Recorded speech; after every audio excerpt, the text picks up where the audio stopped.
Hi and welcome back to Cheeky Crypto. My name is Nick, and today guys we're going to be jumping down into the world of Terra Luna. We're going to see what's been going on most recently and what might be in store for the future of Luna. As I get into this video, if you find it useful and informative, hit the like button. I really do appreciate that. If you happen to be new to the channel, then why not go ahead and subscribe, tap the bell, select all notifications, and in doing so you will be kept up to date with everything that we do here at Cheeky Crypto. If you haven't yet joined us in Discord, links in the description down below. It's a fantastic community talking crypto 24/7. It's completely free, and I don't think you'll be disappointed by what you find down there. Okay guys, let's get into this then. So what we're going to do is we're going to just take a brief look here at what's been going on in terms of the price action of Luna, right? So Luna's actually currently down here at 0.0002383. And I think, actually it's fluctuating a little bit there, a little bit of a pump, but essentially it's come down significantly, 99.9999% crash from previous all-time high. So the chances of going up there is very, very slim for multiple different reasons. So we're going to kind of take a look into kind of what's going on behind the scenes here as to kind of how this happened to start with. So, what happened, and, kind of go into kind of, I guess, expose a few different flaws. Now, I'm not going to go through this entire article in great detail, but I am going to just kind of highlight a few of the things that maybe some people are not familiar with just yet, and then we're going to go through what the community are talking about, what's potentially in store for the future, right? So in essence, right, in order to maintain UST's value, the Luna supply pool either adds or subtracts from its coffers such that clients are required to burn Luna in order to mint UST, and vice versa. So all these actions are incentivized by performance, the platform's algorithmic market model, right? So basically this is designed to make UST stable, right? So it'll either burn or add Luna or UST and vice versa and all of that kind of stuff. So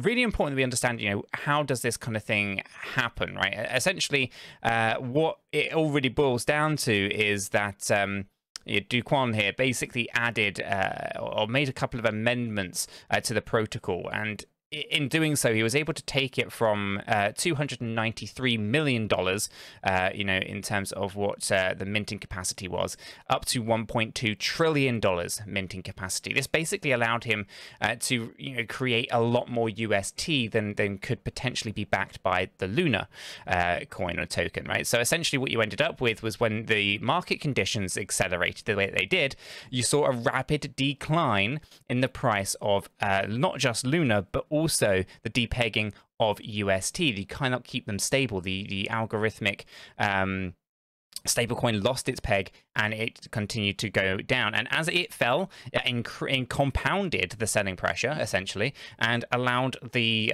price of UST to fall even harder, which then meant that Luna fell even harder as well. So essentially it just became absolute mess, right? Basically, the lower that UST went, the more Luna that got minted, which meant the lower the price of Luna went, and essentially the whole thing collapsed down massively. And it really all kind of boils back down to to kind of this change that happened, right?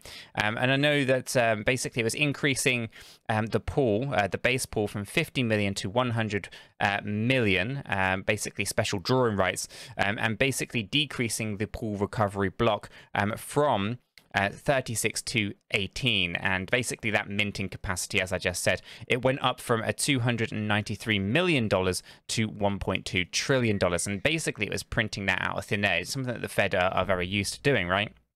So a massive issue. Now, obviously, as we kind of take a look, we can see, what's gone on. We understand how that's happened. I'm not going to really make this video all about that, but more about, what's kind of going on potentially further forward. Now, 𝗕𝗘𝗪 in here is basically saying that Terra should really protect the small holders. This isn't anything unusual. We've seen a lot of talk around this. There's lots of proposals that basically is indicating that, all of the smallest wallets should kind of be reimbursed first, and the whales really shouldn't really get anything out of that session. Now, I'm not 100% behind that.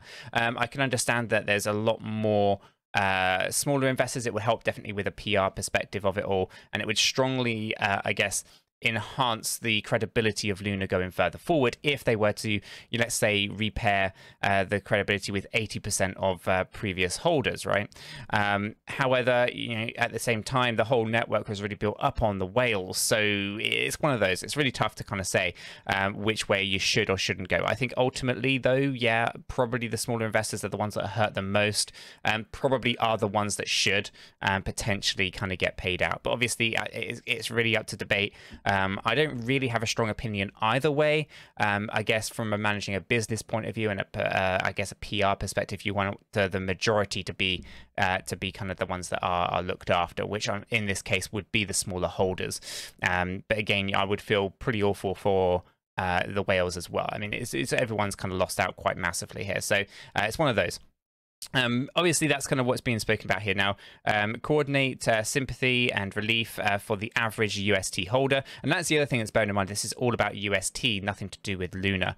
But basically, yeah, if you've gone into a stable coin, that should be stable, and it's those are the holders that we're actually talking about in this particular article, and nothing to do with Luna. If you held Luna beforehand, you were holding it knowing it was a volatile asset. If you held it all the way down, you've held it all the way down. I don't think there's any plans in place to handle with anything to do with Luna. It's all about UST and the fact that it lost its peg, right?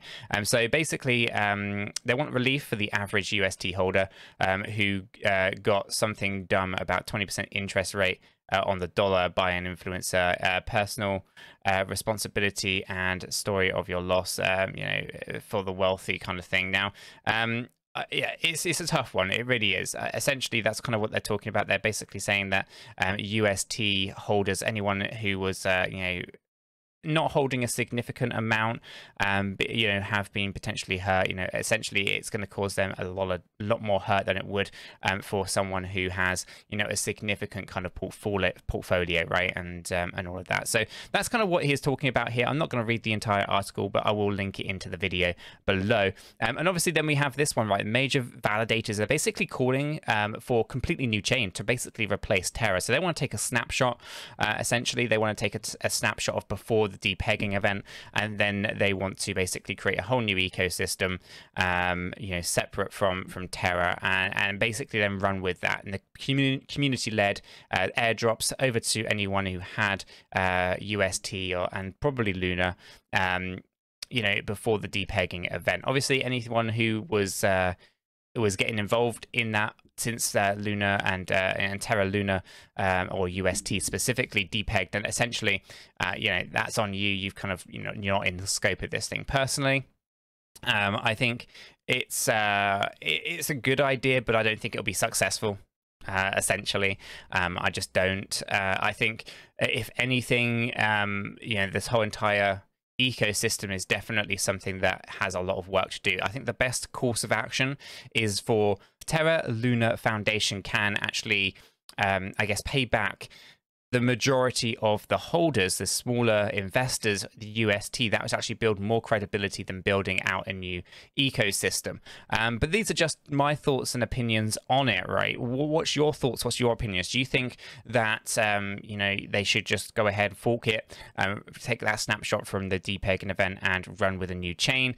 Do you think that's going to be successful? Do you think that fork, which has all these underlying issues, would have to also be fixed, is going to be kind of adopted? Do people, do you think that is likely to kind of take off, and do you think that's going to get some good traction with it? Do you think that Terra Luna Foundation should in fact go out and pay back 80% of their UST holders, and essentially look after the smaller investors and see if that actually then allows them to get back on track with the actual ecosystem as it is? Let me know what your thoughts and opinions are in the comments down below. Really interesting kind of stuff to kind of go into. In terms of Terra Luna, and we have obviously seen significant gains. I went through this yesterday, if you're able to kind of get in on this at the very bottom there. But, I'm not expecting this to really do too much. Basically, now Luna has become a new meme coin. It is not too dissimilar to many of the other ones in the space. There's far too much supply. And again, really, it's all about speculation as to whether this is going to go up or going to go down. Don't get me wrong, I think there's possible scenarios here. There'll be some good news on, coming out in a few days most probably, or at least things that could be deemed as good news. You'll see it rise and fall with the rest of the market. So, you know, there are going to be some pretty good gains to be made here, but I would definitely chalk this one up as high risk. It's not something that I would be now getting involved in. As I said earlier in last week, you know, I threw around a little bit of coin onto it, and if it was able to recover, fantastic. It didn't. And I lost that, and that is perfectly fine. I actually still hold Luna. I have no intention of selling that Luna that I hold. It is not the stupid amount of Luna that you know, that you can now buy with the kind of the money that we put into it or anything like that. But it is something that I think will always be a part of the wallet, just to kind of showcase what can happen to some of the best projects in the space. Now, if you are struggling from like a mental health perspective, join us down in Discord, send us some messages. Fantastic community, as I said, always willing to help and support each other, so why not check that out as well. Guys, I'm going to leave the video there. If you have found this useful and informative, hit the like button. I really do appreciate that. If you happen to be new to the channel, then why not go ahead and subscribe, tap the bell, select all notifications, and in doing so, you will be kept up to date with everything that we do here at Cheeky Crypto. With all that said, done and out of the way, I hope everyone has a fantastic day, and I'll catch you all in the next one.